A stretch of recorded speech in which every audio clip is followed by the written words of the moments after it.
We're here for our budget informational meeting for next year's FY24 Mississauga Valley School District budget. A reminder that this district covers the 3 elementary schools in Franklin, Highgate, and Swanton, as well as Mississauga Valley Union Middle and High School. What we're here to do tonight is talk about what's going to be on the ballot coming up on town meeting day next week. We'll see some articles for school directors and also this one for our budget. Shall the voters of the Mississauga Valley School District approve the school directors to expend $44,983,567, which is the amount the school directors have determined to be necessary for the ensuing fiscal year.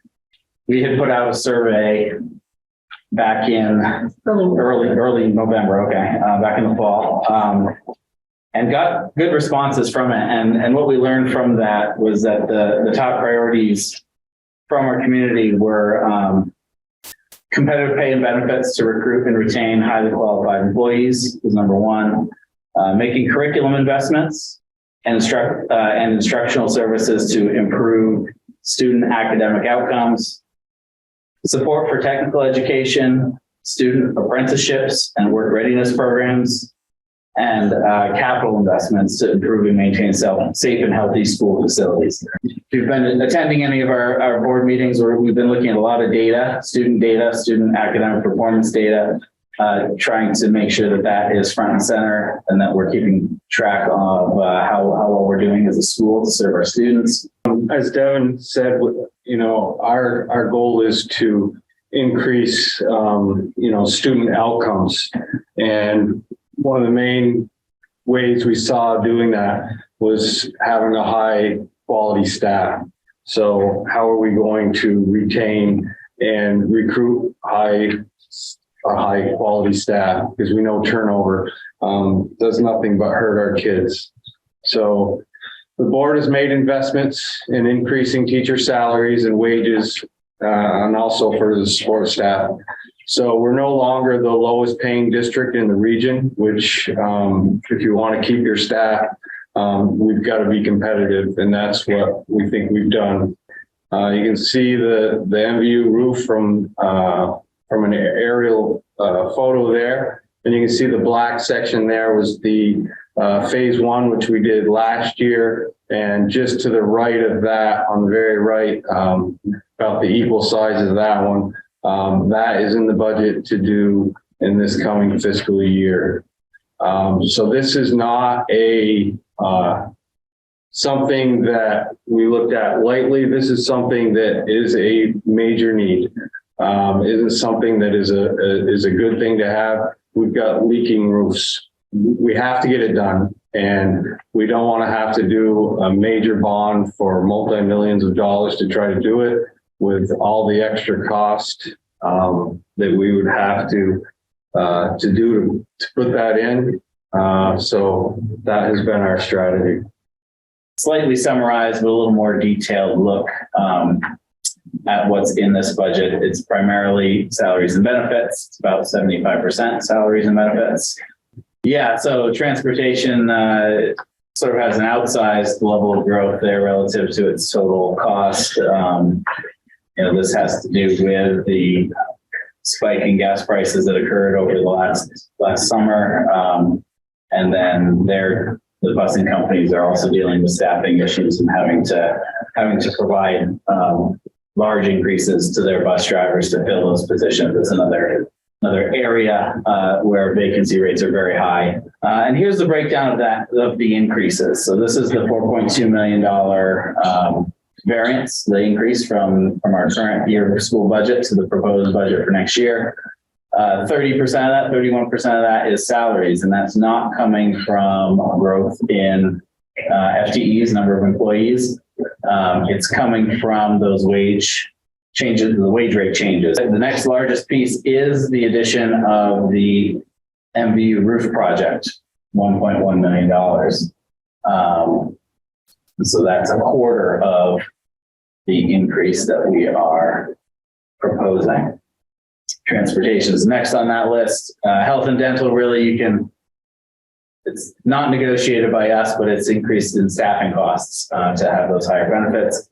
The state now negotiates all teacher health benefits, and so that just gets passed along to each school district. Unfortunately, it's not something we have direct control over, but we do have to absorb those costs associated with the teachers in our district. And then we have those couple of more minor items there. Taxes and benefits, again, associated with wage increases, and then the inflation items is in that contract and other services section. This is us compared with the expected state average spending. So we'll still be, this proposed budget puts us $1,000 below the state average for next year. So when we talk about the effect of the school budget and the equalized tax rate, we've come down since 2019, 2020, and next year's proposal brings us just barely higher than where we sit right now. It's more or less flat. It's about a 0.25% increase. The state looks at sales of properties in each town, compares them to the listed values in those towns, and comes up with these values to estimate what the taxable value is compared to our listed value. So obviously we're not reappraised every year, but the state wants to adjust the taxable value every year, trying to tax us at the market value of our homes rather than the listed value. And so this is the result of inflation. The last 2 years, the real estate market was great for sellers, and this is the impact of it. And so, while it's great to see the values of our property go up in many cases, when it comes to paying our taxes, it is a negative. So if we look at the polling places and times for town meeting, which is next Tuesday, March 7th, in Franklin, it's going to be at the town hall from 7 a.m. to 7 p.m. Franklin will be having their regular town meeting in person starting at 10 a.m. So the polling will be before and after that, as well as during. Highgate, I believe, is doing the same thing. They're going to be voting at the Highgate Elementary School and Highgate Center. And again, that is from 7 a.m. to 7 p.m. And then in Swanton, it will be at the Swanton Village Municipal Complex. Also, all three towns will be from 7 a.m. to 7 p.m. And Swanton will also be voting on all of their town budget items as well. So on your roofing project, so you've done one of the odds. Now you've identified the second one. So what do you use for criteria to decide who gets done when and all that? That middle area is the problem area where most of the leaks are.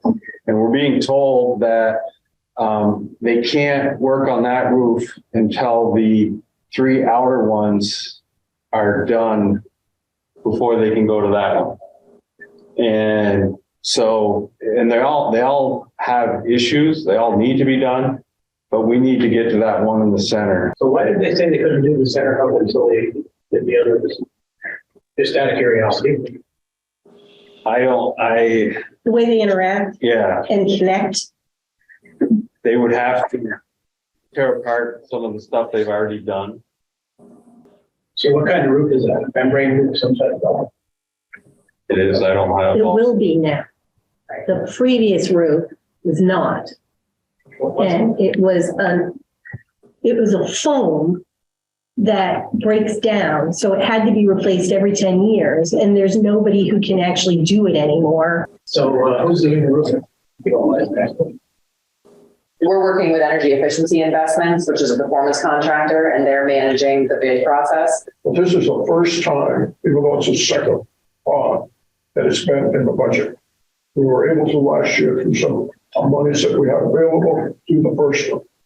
So next year, we won't see that $1 million jump in the budget request. It may not be flat, but it should be pretty close to flat. How many of your teachers and your staff and all that will participate in the press conference? How do you identify who needs what? give that one to Julie. That's a good operational question. So we have two kinds of professional development. The kind that teachers are contractually allowed, they're allowed to have a 3-credit course every year of their own choosing. So that's one kind. And then the other, we use a lot of ESSER money for this as well, and the grant funding. But we do a needs assessment looking at our data, and we have teams of coaches and teacher leaders and building administrators and the curriculum director, and they determine what the next piece of professional development is needed across the district. So on your slides, I thought I did see something about math program. Absolutely. Just kind of explain that. Oh, sure. We had a team of math experts in our district take a year to study. We used the Vermont Math Initiative. Leadership came in and helped them through that process. So we didn't just go shopping. MVU actually decided that they were going to jump right in this year. They weren't even going to pilot. And the math teachers got professional learning, and they've been working on this new program and delivering new instructional units this year. And in the elementary schools, they've been piloting, and they're jumping right in next year. So how do we measure how effective we are at whatever? Oh, absolutely. We have also invested, one of the slides talks about it, in assessments that are done 3 times a year. They're nationally normed. So we're not making the test up ourselves in reading and in mathematics. And we're expanding that up through high school. We've been focused K through 9, but we're expanding that even into higher grades. Are the assessments that you get from the improvements in faculty in their specific learning or whatever courses they're taking, are those assessments driving the school rating to a higher level? One of the primary goals of the board is to increase student proficiency for precisely the reason that you've highlighted. MVU historically has not fared well comparatively. And so that's an emphasis of this board. We've asked the admin team to focus on that, to present us with real results, acknowledging that it's going to be a journey. For me, as a school leader, my eye is on our schools doing better, our students doing better, and measurable progress, and not so much those outside indicators. But I know a lot of community members look at that, and it is disheartening when you look at it and you say, oh, there we are. Yeah, I do want to point that out. According to the Vermont Digger stats, for example, MVU has a proficiency based on a mush of standardized tests of 23%, which is, so is there any effort among your group to visit other high schools around the state who are performing better to see if there's some comparison there? I mean, what are they doing that isn't being done at MVU? So I would say in many ways, yes. Student performance has to do, it's very complex a system, right? So if you're comparing a community where 80% of families are college graduates with, a high interest in school performance, and other communities have 10, 11, 13% of community members in that same place, you have a different demographic, basically. But when it comes to things like instructional practice, programs that we use, teaching methodology, because MVU has always been in this place since they started really measuring progress, we are actually quite ahead in terms of making sure that we're using as good practice as we can, that we're using evidence-based programming. Our curriculum directors in the state and in the region collaborate. Our principals do so, our superintendents do. There's a great deal of regional collaboration and discussion of what it looks like in Essex, what it looks like in other schools. So we're very aware of that. I would be totally in favor of increasing teacher salaries. That $1,000 less per equalized pupil that you showed I would increase that if I had to. If there was a way, a surefire way of showing success. I'm just looking through here and I'm just wondering what the budget for the ag department is. I don't see a specific spot for ag. It was developed by that team, and then it goes to administration for approval, and then it's incorporated into the instructional lines that you'll see in the top part of the budget.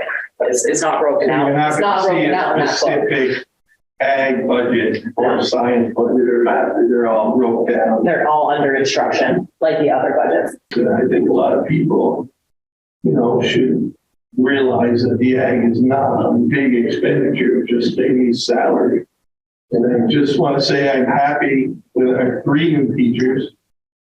I'm glad we stepped up and did that, and I hope that we can keep them into the following year. The ag departments come up, and that's something that I feel is like unclear. There's a lot that's like not being shared or said, or it's not talked about a whole lot. And I feel that the ag department is one very important piece of MVU. Yvonne, we had some students here in one of our meetings not so long ago, January. Students from MVU who attended the national FFA conference representing Vermont and Missisquoi. They came and shared their experience, and it was fantastic. I wondered if you have a truancy officer. We do. I mean, we're required to name somebody, but we have a student engagement and attendance professional. She's like a homeschool coordinator who focuses on attendance, and she works with families to get students to come. And when we do have to move for an affidavit and go to court over truancy, she coordinates that with the leaders. Yeah. Unfortunately, it does get to that sometimes. Motion to adjourn. Seconded. I'll second that. All those in favor? Aye. We've adjourned.